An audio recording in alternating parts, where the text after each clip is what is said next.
Look, I have seen enough, ladies and gentlemen. I've seen enough. Erika Kirk should be dragged into a police precinct for questioning, like I said. Seeing what's being released, I just feel like it's a joke. I mean, we're just getting these silly pictures. The woman who owned the store actually was confronted by the FBI and gave them the footage. But what they didn't know was she gave someone else the footage as well. There's nothing to hide. I know there's not, because I've seen what the case is built on. Let everyone see what true evil is.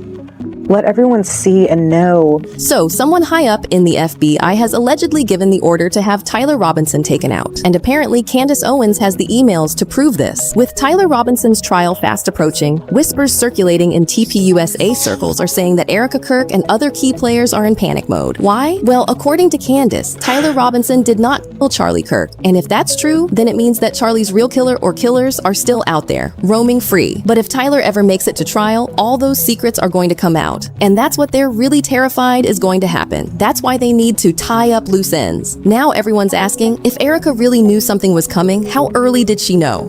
Tyler Robinson's defense team say, we don't concede any of these facts.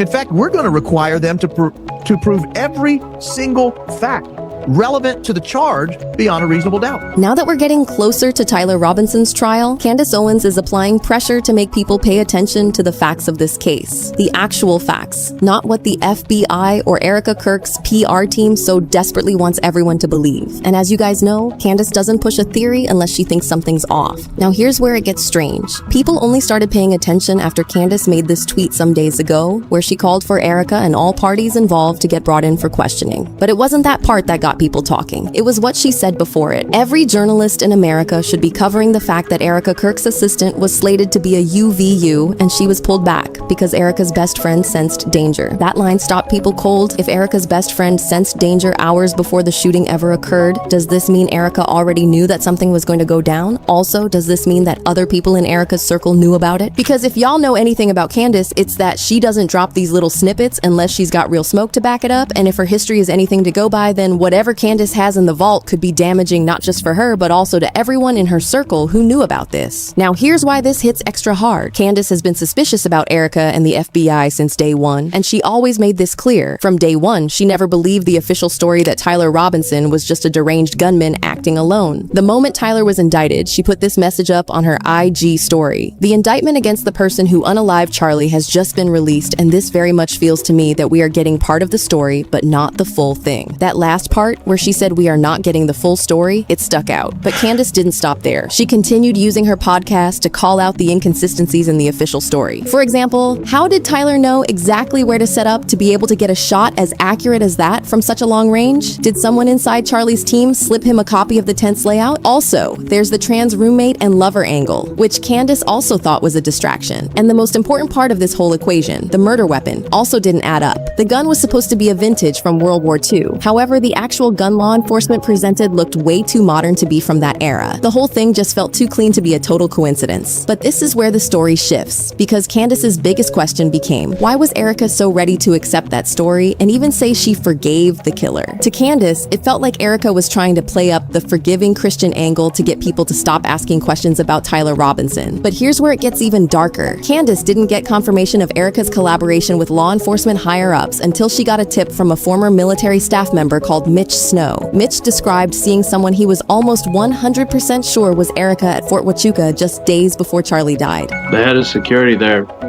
he was one of the people walking out with the congressman. Now,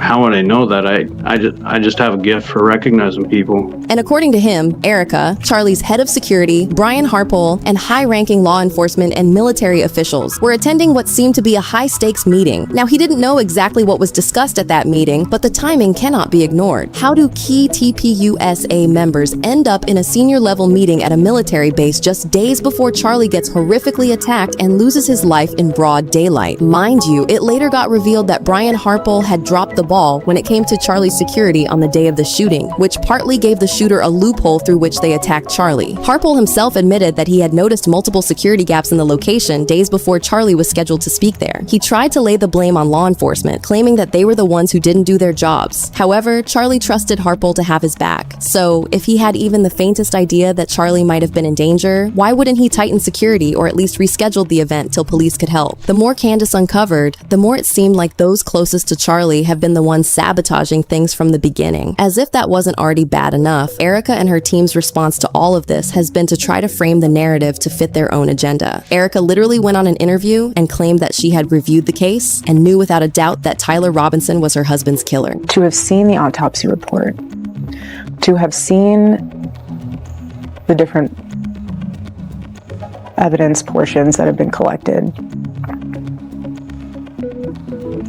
I trust our team. Fans watched that interview and froze. She didn't hesitate, not once. So it felt like Erika was either bluffing, making Tyler look guilty before he got his day in court, or Erika knew for sure that Tyler was the killer because he was the fall guy in a plot to execute Charlie. When that attempt to get people to buy her story didn't work, Erika went on another interview and tried to make fun of all the people demanding transparency. She even threatened Candace, accusing her of spreading lies to profit off Charlie's death. The reaction to all of this on social media was already intense, but it absolutely detonated after this grok description of the events surrounding Charlie's death blew up yesterday. The description included this statement that said, "Robinson later died by suicide." And while many people dismissed it as just grok saying rubbish, a lot of people thought grok couldn't make that error if people weren't already discussing Robinson's death on Twitter. And to them, it seemed like Erika and the TPUSA crew were soft launching this suicide narrative so that when Tyler was eventually found dead, it wouldn't be all that shocking. The part that takes this from just a conspiracy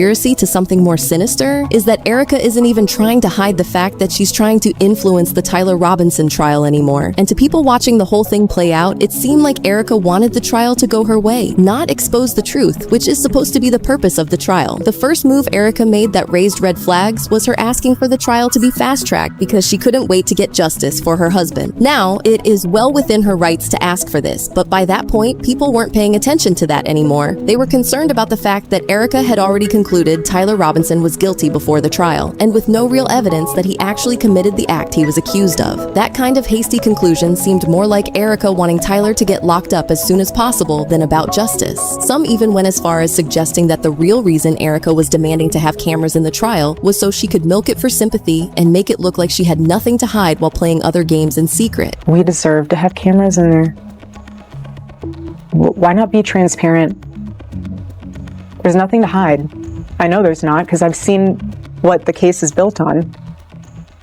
Let everyone see what true evil is. So now the question everyone is asking is whether Tyler Robinson will even make it to the trial in one piece. Because right now, the possibility of life in prison or death row is not even his biggest threat right now. It's getting taken out before he even gets a chance to tell his side of the story. Meanwhile, TPUSA insiders say there's panic among the higher-ups right now because Tyler could come forward with the truth at any time. And if he does, some people are going to wish he never opened his mouth.